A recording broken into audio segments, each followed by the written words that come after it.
Hey everybody, welcome to the morning market briefing. It's Monday, March 23rd, 2026. Hope you're doing well out there. As a reminder, next week, April 1st, doing our event with Jacob's Ladder. Check out the jacobsladdergroup.org. Learn more about the organization. If you're in the area, we'd love to have you for a free lunch at 12:30 on April 1st. It's not an April Fool's joke, and should be a good time. Come learn a lot. Number of folks that I've heard from have really been encouraged and intrigued by the long form podcast. So that's great. Go check that out. It's on the YouTube channel. It's on the podcast feed. It's the last really long one we did. And guys, I met a super user over the weekend. That was cool out in the wild. Someone came up that said they watched the show live. So share it with friends. Let people know we're here. Good morning to you, sir. Yeah. You know who you are. Yeah. Shout out. Does seem like he's an Auburn fan, but we won't hold it against him. But he catches plenty of strays with our attacks of Auburn. They're just in love with us. I don't know what their deal is. We try so hard to just shake them off. We try hard. Season 7, by the way. Yeah. For those who have not been around for the long haul, this is the 6th anniversary. Season 7, episode 1. We're starting the 7th year of the show. That's incredible. Yeah. It's we look so much younger. Oh, man. You pull up those old ones, and it's like, man, what happened? That was just a young baby face. No mustache. Yeah. I was much younger. But I was exactly the same amount of younger. Yeah. Yeah. About proportionally. You're about so 6 years younger. Yeah. Ben, is the war over? This is so I thought, and we talked about it on Friday, that something had to happen over the weekend, and nothing happened over the weekend. There was actually some really bad negative news flow. On one hand, Trump truthing out, if Iran doesn't fully open without threat the Strait of Hormuz within 48 hours, we will start obliterating power plants. And then, so I mean, it was what a word. It was 48-hour ultimatum that would expire this evening. Well, the problem is, like, evening here is after market day, and so this morning he truthed out that we have made great progress in our talks, and based on those discussions, we will not be. We're gonna give him a 5-day warning. 5-day warning, so that the market is not open. Yep. Not to go totally QAnon, but do you think there's a hidden message that he used the word witch, W-I-T-C-H, instead of the word W-H-I-C-H? He definitely intentionally misspells because he knows that people will key on that. Yeah. I mean, it's a great way to get unlimited retweets because the haters and losers are going to blast that sucker everywhere. I mean, I'm thinking about starting to do that in the market memo. Yeah. I mean, it's like the tweet version. Hide a little Easter egg in there. It's the tweet version of looks maxing. Yeah. You know? You just like put it out there and suddenly you get so much more coverage. At one time he was talking about the 403Ks. Yeah. And Kofefe, lest we forget.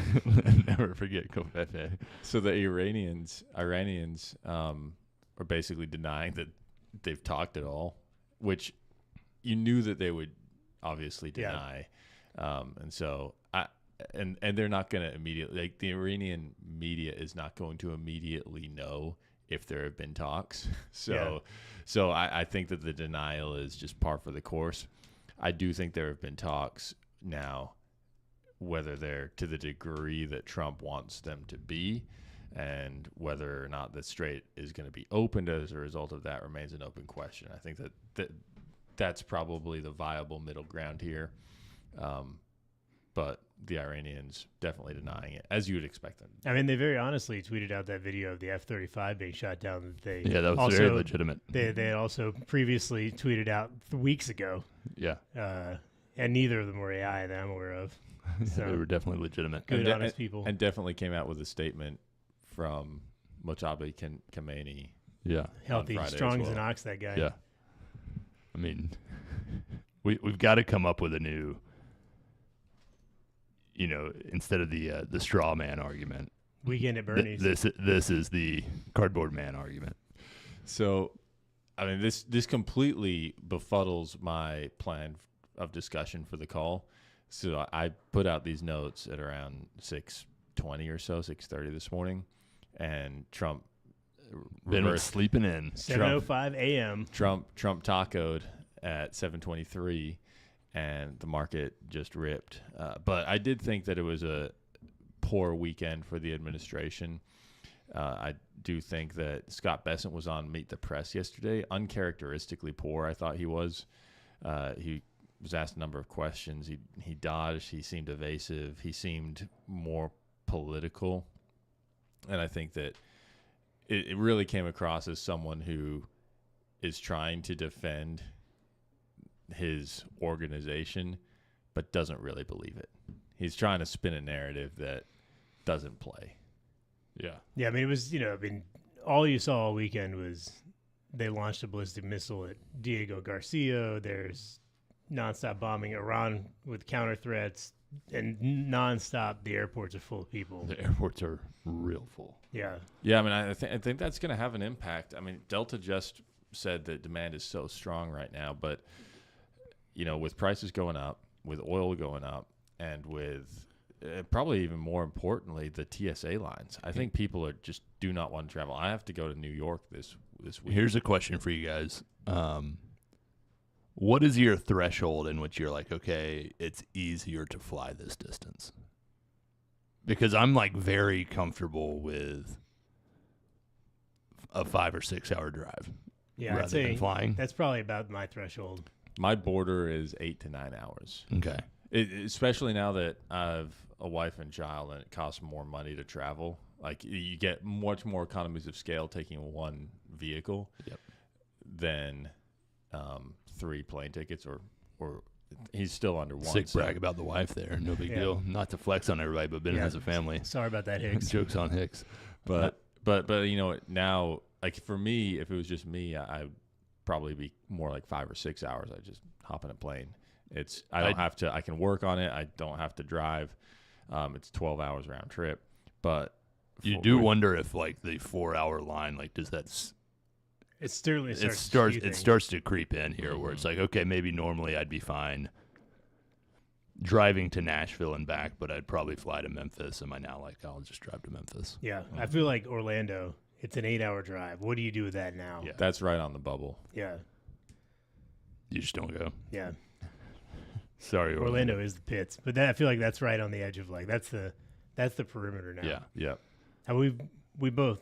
Well, I used to drive to see clients in Roanoke. That's about 8.5, and that is a long drive. Mm-hmm. And the drive back is worse. But we've done that flight, and it's like 45 minutes. It's not bad.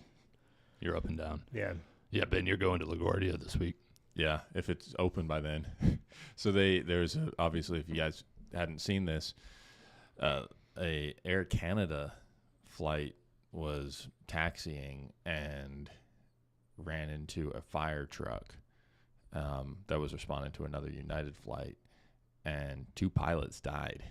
And this happened at about 11 p.m. last night, and they say that LaGuardia is going to be closed until at least 7 p.m. today, which is crazy. That it's a major operation to be closed for that long. Yes. So I think that the administration's battling on a number of fronts right now, and nothing seems to be going that well. The Canadian offensive is strong. I mean, are we considering this a military act? I mean, people are definitely blaming this too on funding concerns for air traffic controllers and saying that they're overworked, underpaid, and then it's just kind of all bleeding through with the TSA stuff. Yeah, and there doesn't seem to really be an off-ramp on this. I mean, the Democrats really don't seem to be letting up on this, and now we're going to be in a spot where they don't want ICE funding, and now ICE is going to be running TSA, at least for the time being, or agents will be there. I mean, why go to them when they can come to us? You know? It's very efficient. Very, very efficient. But yeah, I mean, kind of a grind of a weekend for the administration. And then you get this news this morning. It certainly changes things. How are you viewing what the market's up? What, about 2% right now? It was. I don't know where it is right now. It's been really volatile. Then it came all the way back down to about 1%. Bonds were up at 444 on the 10-year. They came all the way down to 430. Then they were back up to 440. So we're not seeing it stick. It's kind of like that. The snow falling is like it's not sticking, but it's swirling. Yeah, And I think that's kind of where we are now. I think that we were so oversold coming into this that any good news can gain a foothold. My view is that there are some conversations happening. At the very least, the Trump administration is wanting out. Yeah. And I think that's eminently clear. The question now is who they're talking to, and more importantly is, does them wanting out allow for the strait to be opened?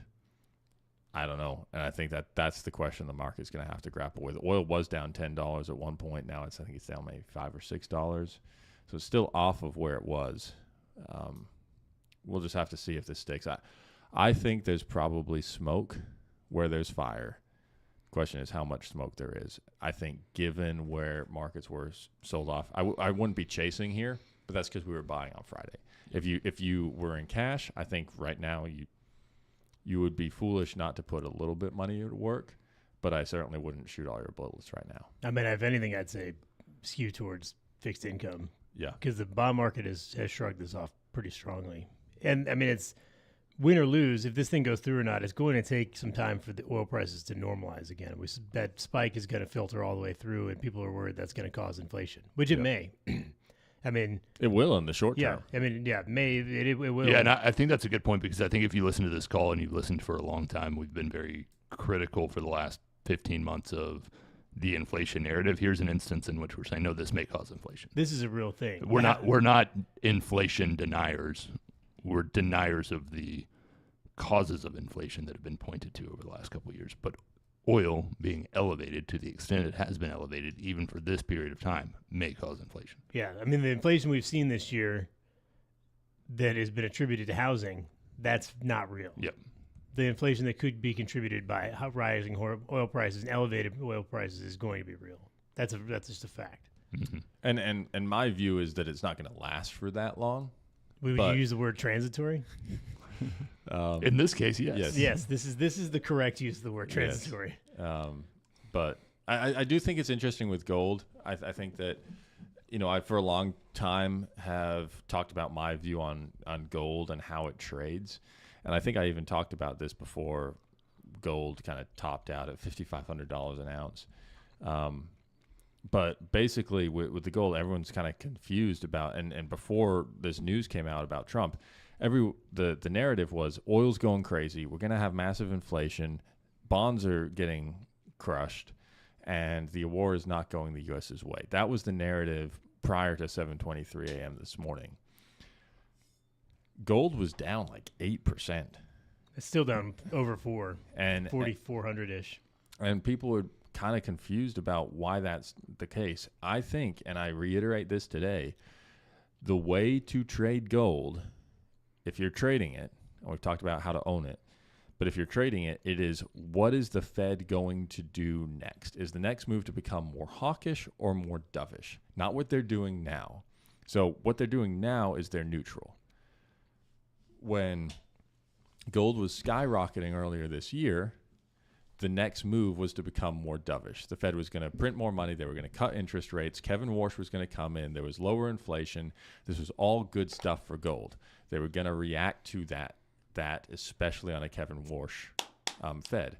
Now you have Jay Powell out there for potentially longer, who's at least neutral, maybe hawkish, and you have this inflationary force. So now the market has priced this in, and I would disagree with how strongly it's been priced in, but now instead of going from neutral to pretty dovish, you're going from neutral to somewhat hawkish. And so that's a massive swing in expectations of what the Federal Reserve is going to do. And as a result, you've seen gold really come off the boil. Here's another way to think about it. Gold is valued in dollars. Oil is also valued in dollars.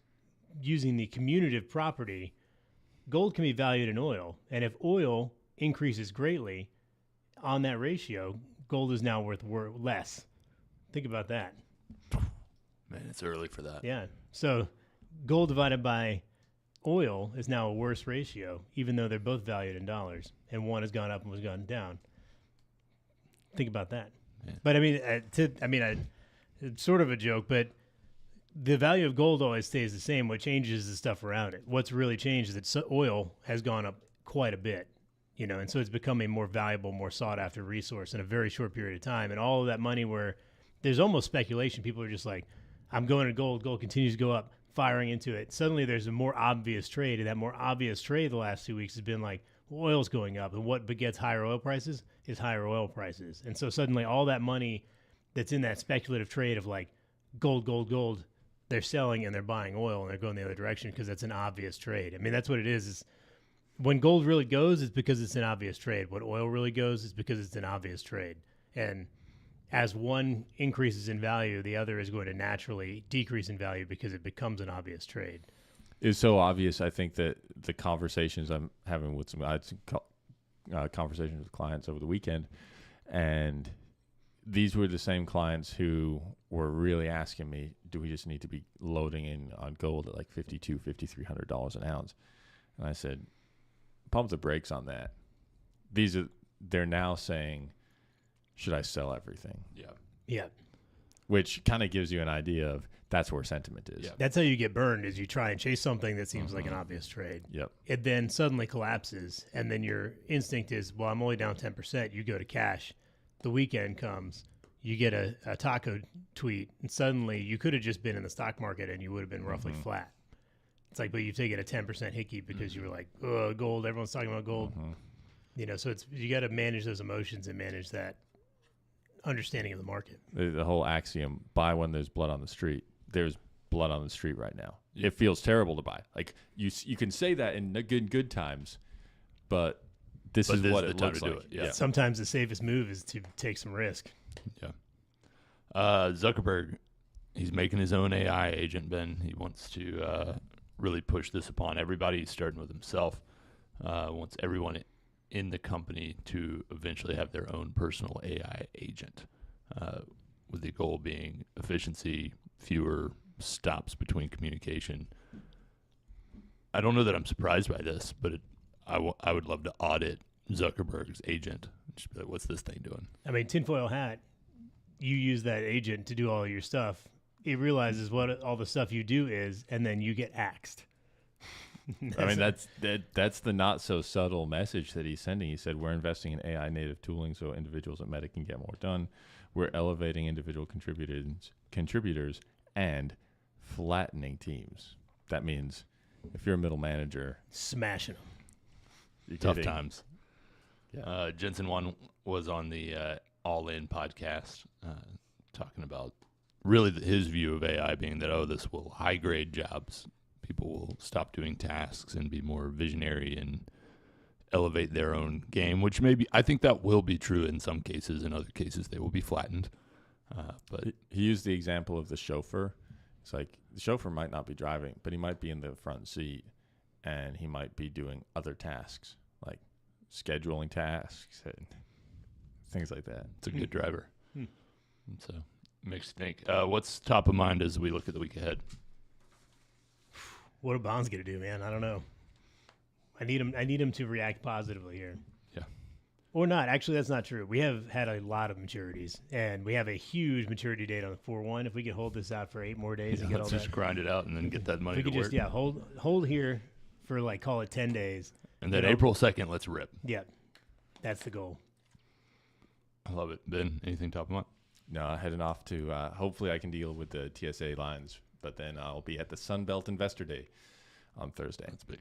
All right. We'll wrap it up there. We will be back tomorrow. Make sure you subscribe, like the video, share it, all that good stuff. Talk to you soon.